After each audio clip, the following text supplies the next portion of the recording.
Welcome back to No Bias Hoops. Today we're talking about Ja Morant and where he could be traded if Memphis finally caves or if Ja ends up asking out. Ja Morant has just been suspended one game by the Memphis Grizzlies for talking bad about their coaching staff and blaming their loss on the coaching staff. This has sparked rumblings on the fact that Ja could be traded after all the off the court things and the injuries. Memphis might finally give up on Ja Morant. And honestly, Ja might request out too. I could see that as an option if he doesn't like where things are going with Memphis. I think it is the perfect time for Memphis to start tanking. The West is probably the best it's ever been. And obviously, you can say what you want about other eras, but this is just the most teams that are trying to win we've ever had, I think. The only team actively losing is the Jazz. Portland, I wouldn't say they're actively losing. Obviously, they're not very good, but I wouldn't say they're actively losing. And the Pelicans are bad, but they're definitely trying to be good. Then you have a lot of other really, really good teams, so it makes sense for Memphis to tank.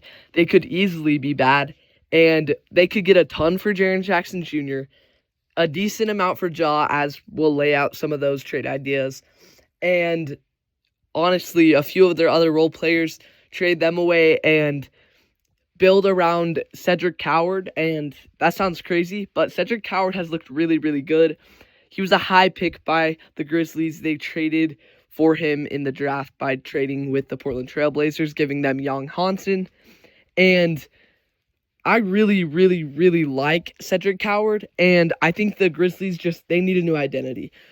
We might have seen a hint of that as they traded Desmond Bane, and I think that wasn't them, fully committing to tanking, but just that was the good trade, and they had to do it while it was available. And we're gonna look into some Ja Morant trade ideas. So one that everyone is flying around is the Sacramento Kings. And this trade seems kind of crazy, but there's a way Memphis could do it without tanking. And this would be where they get Zach LaVine. So these are trade ideas I'm laying out.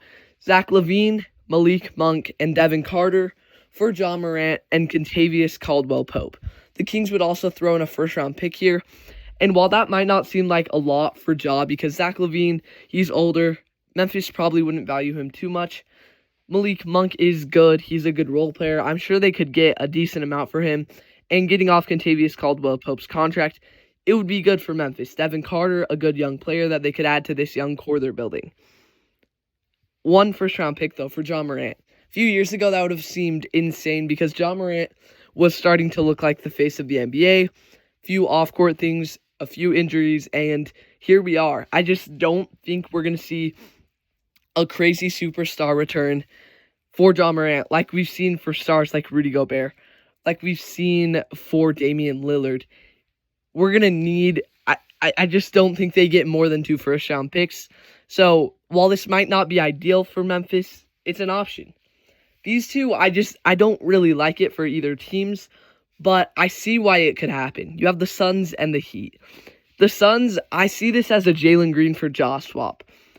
The Suns do this to hopefully revitalize Ja, to get more value, like to buy low, because the Suns need to build an identity, and obviously I just don't see Jalen Green and Devin Booker working out. So if the Suns have to choose between the two, they're obviously going to choose their franchise player, Devin Booker, and trade Jalen Green away instead, getting Ja Morant. And Ja Morant's more of a true point guard, which is a better fit in Phoenix. But this would be pretty much, it depletes the Suns' depth more because obviously the Grizzlies aren't going to want Ja Morant for Jalen Green straight up. They're going to need a Ryan Dunn, maybe an Oso Guardo, and some of those second-round picks that they got in the Kevin Durant trade. Again, I just don't see it as the best situation for Memphis. That's not a lot back, and Jalen Green looked really, really good last year, but the fact that he couldn't play with Sengun's a player that I feel like a lot of people could play with. Like, he's a very versatile player like Nikola Jokic, and I just don't really know how that didn't work together. And that's a concern with Jalen Green. So I don't love this idea. Then you have Miami Heat, and, people always throw around the options. Andrew Wiggins, just a bunch of salaries, but it just doesn't make sense for Memphis. The Heat don't have picks unless they're going to throw Kelly Oubre, Kasparas Jakubonis, Pele Larson, Jaime Hawkins Jr., unless they're going to throw in some of their young players, which just doesn't really... None of those guys are super value. Kelly Oubre looked really, really good last season. Jakubonis is a prospect, not really a great player right now. Jaime is good, but he took a step back last season, and Pele Larson is nothing too special. So, unless this is again, Tyler Hero for Ja, which definitely makes sense for Miami, you risk the off-court things, but ultimately, in my opinion, you get a better player. But for Memphis, why would Tyler Hero be better than Ja? Because Tyler Hero, I see him more like a Desmond Bane.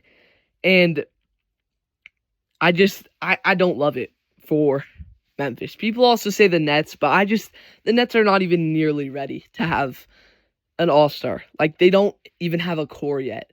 Utah has more of a core than them, and Utah is definitely not ready. So I just don't see Brooklyn.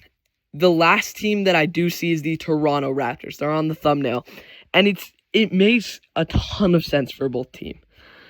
The Toronto Raptors could send Emmanuel Quigley, RJ Barrett. They could send any combination of young players. They could send Jacoby Walter. They could send Colin Murray Boyles. I don't know if they would like to send him, but if that's what Memphis is requiring, they could. They could also send guys like Jonathan Mogbo, who have turned into very solid role players, Ochai Agbaji, and it makes sense because all I'm going to say is Ja Morant, Scotty Barnes, and Brandon Ingram would be a very good big three, but they would still have depth. They'd still have Jakob Poeltl, who is still a very high-level center. They would still have maybe one of RJ Barrett or Quigley.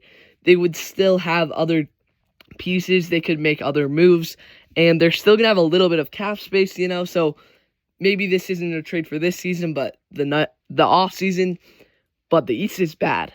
So really, them trying to target Ja Morant would make a ton of sense this season. You ignore off the court things, which Toronto has been a place where it's no nonsense there, but if you can look past the off court and see Ja Morant as a player, I just don't see how this doesn't work out. He's very similar to Quigley, and we've seen Quigley be a very good fit next to Scotty Barnes. Even when Brandon Ingram gets older and he starts to phase out, having Ja Morant and Scotty Barnes in their prime could be insane for the Toronto Raptors. They get cap space after losing Ingram and Poeltl, and then they can go after someone else or a bunch of other good role players to build around the team, and I love it. Toronto also has picks I didn't mention. They got picks from the Pascal Siakam trade. They have a few Pacers picks left. They have all of their own picks. And again, I don't think if they can avoid it, they're not going to want to send more than 3. They're not going to want to send their own picks. I believe they have a few Knicks picks from the OG Anunoby trade. But I would love Ja to the Raptors. I think that makes a ton of sense. Ja needs a fresh start. He needs to prove that he can be not a problem off the court and he can be what he was looking like he was going to be a few years ago. Let me know if you think any of these trade ideas would be possible, what you would add, what you would take away, where else you think Ja Morant could go.